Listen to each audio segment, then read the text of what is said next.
आज हम डिस्कस करेंगे वेपन एग्जामिनेशन। एनिमल मूवी कौन कौन देखे हो? अगर आप देखे हो तो ये सीन आपको याद होगा। अगर आप नहीं देखे हो, इस सीन में क्या होता है? इस सीन में रणबीर कपूर बॉबी देओल को मार देता है बाय कटिंग हिज थ्रोट। उसके हाथ में जो कृपान है उसी से ही। हालांकि पूरी मूवी में पुलिस की कोई भी रोल नहीं थी, but in reality after this incident police will cease the dead body of Bobby Deol and the weapon. फिर पुलिस बॉबी देओल की डेड बॉडी को पोस्टमार्टम के लिए एंड वेपन को एग्जामिनेशन के लिए डॉक्टर के पास सेंड करेगा। अगर आप उस केस के ऑटोप्सी सर्जन हो तो आपको भी वेपन एग्जामिनेशन करना पड़ेगा। Let's forget about the postmortem examination, but here comes the role of weapon examination.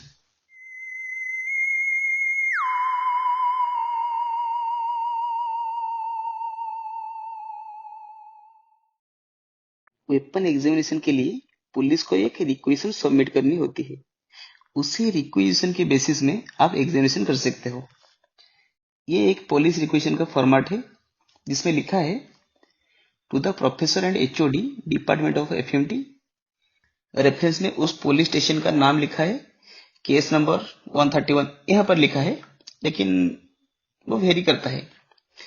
Date लिखा है under section 302 and 34 IPC. 302 for murder and 34 IPC is for multiple person involvement के लिए 34 आईपीसी होता है।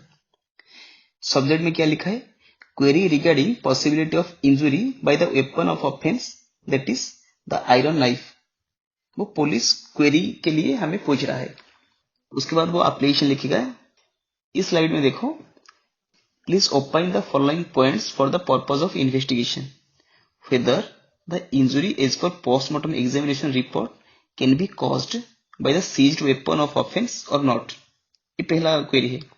Second query क्या है? whether the injury can cause death of a person in ordinary course of nature or not। after examination of the weapon we will answer these queries। ठीक है। now we will proceed to weapon examination। Weapon examination 3 phase में होता है, जैसे कि preliminary, weapon examination फिर करना पड़ता है, उसके बाद ओपिनियन फॉर्मेशन किया जाता है। प्रिलिमिनरीज में क्या क्या कवर होता है? जैसे कि reference, police station, case number. जैसे कि हम उधर देखे रेफरेंस में जो भी लिखा था उसी को एग्जैक्ट लिखना होता है, ज्यादा नया कुछ नहीं है इसमें। डेट क्या था, अंडर सेक्शन क्या क्या आईपीसी यूज हुआ था, वही सब। प्रोड्यूस्ड बाय, जो भी पुलिस कांस्टेबल या कोई पुलिस ऑफिशियल वो वेपन लेकर आया है उसका नेम एंड नंबर लिखना होता है। नीचे पुलिस कांस्टेबल अपना खुद का सिग्नेचर करेगा विथ कांस्टेबल आईडी। उसके बाद क्या होता है? Date and time of examination, exact time लिखना होता है, एग्जैक्ट टाइम एंड डेट लिखना होता है। उसके बाद date and time of examination, weapon कब आपके पास आया, आप कितने बजे वेपन एग्जामिनेशन स्टार्ट कर रहे हो, ये मेंशन करना होता है। उसके बाद फिर एक लिखना होता है date and time of completion, कब एग्जामिनेशन खत्म हुआ। उसके बाद प्लेस ऑफ एग्जामिनेशन, कहां पर एग्जामिनेशन कर रहे हो। उसके बाद डॉक्यूमेंट प्रोड्यूस्ड बाय पुलिस। इस केस में वो तो रिक्वेशन एक सबमिट किया होगा, जैसे कि वेपन एग्जामिनेशन के लिए। उसके साथ साथ अगर पोस्टमार्टम हो गया है उसके लिए वो जो इंक्वेस्ट और चालान और आप जो पोस्टमार्टम रिपोर्ट सबमिट किए हो वो भी पुलिस साथ में ला सकता है। अगर पुलिस लाया होगा तो ये सारे भी आपको यहाँ पर मेंशन करना होगा। Then we will proceed to weapon examination. Weapon examination करने से पहले हमें वो पार्सल का डिस्क्राइब करना होता है, whether it was properly sealed और not, number of seals are there, वो पार्सल के ऊपर पुलिस का सिग्नेचर है या नहीं है। ये सारे जो भी आप देखोगे उसी को एग्जैक्ट डिस्क्राइब करना है। इस पिक्चर में देखो, जैसे कि यहाँ पर एक पार्सल है, यहाँ पर एक सील भी लगा है। अगर इसे हम डिस्क्राइब करना चाहें तो कैसे डिस्क्राइब करेंगे? The weapon is properly packed inside a yellow envelope and it consist the signature of the IO with departmental seal. हालांकि यहाँ पर सिग्नेचर नहीं है, मैंने ऐसे ही बोल दिया। Now we will discuss description of weapon. जैसे कि आप ये सारी हेडिंग देख रहे हो, name of the weapon, weapon का नाम क्या है, नंबर ऑफ वेपन्स, अगर एक वेपन है तो वो लिखना, अगर मल्टीपल वेपन है तो नंबर ऑफ वेपन्स में कितना नंबर है वो भी आप मेंशन कर सकते हो। लेंथ ऑफ वेपन, अगर वेपन कुछ ज्यादा हेवी है तो उसका वेट भी आप मेजर कर सकते हो। कंडीशन ऑफ एज, ये सेरेटेड है या शार्प एज है वो भी मेंशन कर सकते हो। Length of sharp edge, sharp edge का लेंथ कितना है वो लिख सकते हो। ब्लॉन्ट एज जो होगा वो भी मेंशन कर सकते हो। लेंथ ऑफ हैंडल का लेंथ क्या है इस लिख सकते हो। उसका सर्कमफेरेंस क्या है मेंशन कर सकते हो। टिप पॉइंटेड है या ब्लॉन्ट है उसे मेंशन करोगे। हील्ड जो है वो प्रेजेंट था या नहीं था उसे मेंशन करोगे। इस पिक्चर में देखो, ये एक रॉफ डायग्राम है एक वेपन का, जैसे कि मैंने उसका सारे मेजरमेंट किया है। टोटल लेंथ 30 सेंटीमीटर है, शार्प एज का लेंथ 20 सेंटीमीटर है, हैंडल का लेंथ 10 सेंटीमीटर है, हैंडल का सरकमफ्रेंस 3 सेंटीमीटर है। वैसे ही जब आप वेपन एग्जामिनेशन करोगे उसके साइड में एक रॉफ डायग्राम आपको करना है, जैसे कि जो वो रिपोर्ट पढ़ेगा उसे आसानी होगा समझने के लिए। उसके बाद क्या किया जाता है, वेपन में कुछ फॉरेन मटेरियल आधार है या नहीं, जैसे कि ब्लड हो गया, फाइबर हो गया, हेयर हो गया, उसे चेकआउट करना होता है। लेकिन याद रखना, वेपन का एवरी डिटेल्स को मेजर करना होता है, उसके बाद उसका डायग्राम करना होता है, फिर डिटेल्स डिस्क्रिप्शन देना होता है। इस वेपन को देखो, यहाँ पर एक रेड स्टेन लगा है, इसे आप डिस्क्राइब कर सकते हो।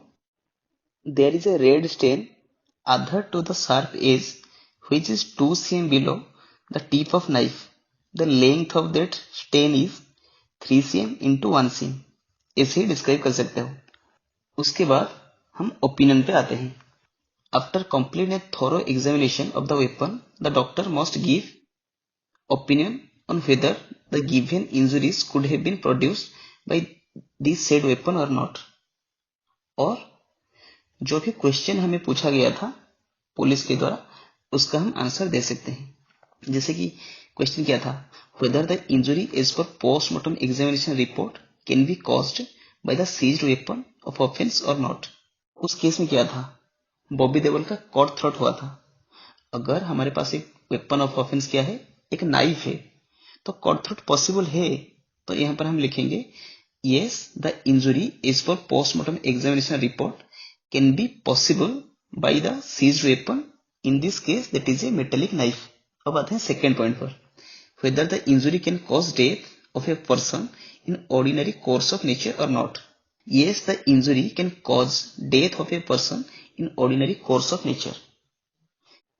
ये ordinary course of nature क्या है, इस केस में कॉर्ड थ्रोट इंजुरी है। क्या कॉर्ड थ्रोट में ऑर्डिनरीली एक पर्सन का डेथ हो सकता है? हाँ, हो सकता है। इसीलिए in ordinary course of nature it can cause death. इसे एक दूसरे एग्जांपल से समझ सकते हैं। X slapped Y, Y was suffering from a heart disease. उस केस में due to cardiac arrest Y का डेथ हो गया। जो पुलिस आपको रिक्वेशन देगा उसमें वो लिखेगा क्या स्लैप करने से ऑर्डिनरी कोर्स ऑफ नेचर में किसी का डेथ हो सकता है? तो इसका आंसर होगा नहीं होगा, क्योंकि किसी को स्लैप मारने से डेथ नहीं होता। वाई का हार्ट डिजीज था इसलिए उसका डेथ हो गया।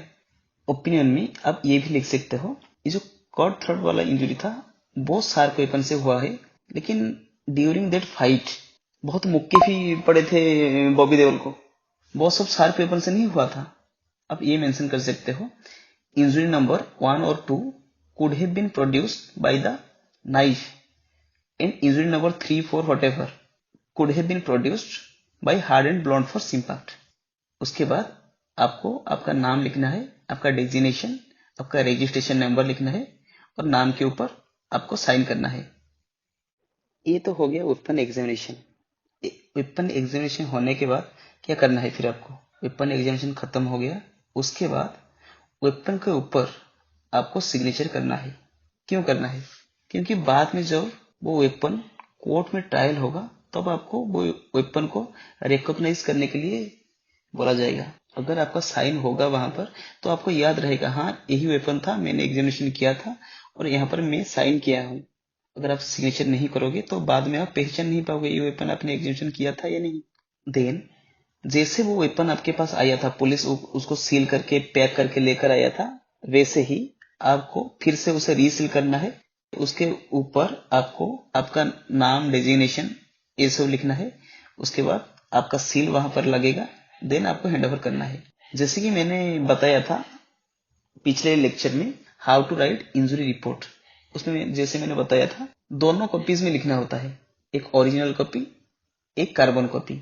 ओरिजिनल कॉपी आपको पुलिस को हैंड ओवर करना होता है और कार्बन कॉपी आप अपने पास रखोगे जहां पर वो कांस्टेबल साइन करेगा और वहां पर आपको लिखना है weapon and examination report handed over to escort police. वहां पर वो कांस्टेबल साइन करेगा। इस पिक्चर में देखो, ये जो रिक्वेशन मैंने जो दिखाया उसी रिक्वेशन के साथ ये नाइफ आया था। यहाँ पर कुछ रेड स्टेन भी है। इसे देखो, ये मैंने रॉक डायग्राम किया था जो मैंने किया था। अगर वीडियो अच्छा लगा तो लाइक शेयर एंड सब्सक्राइब जरूर कर लेना। Thank you.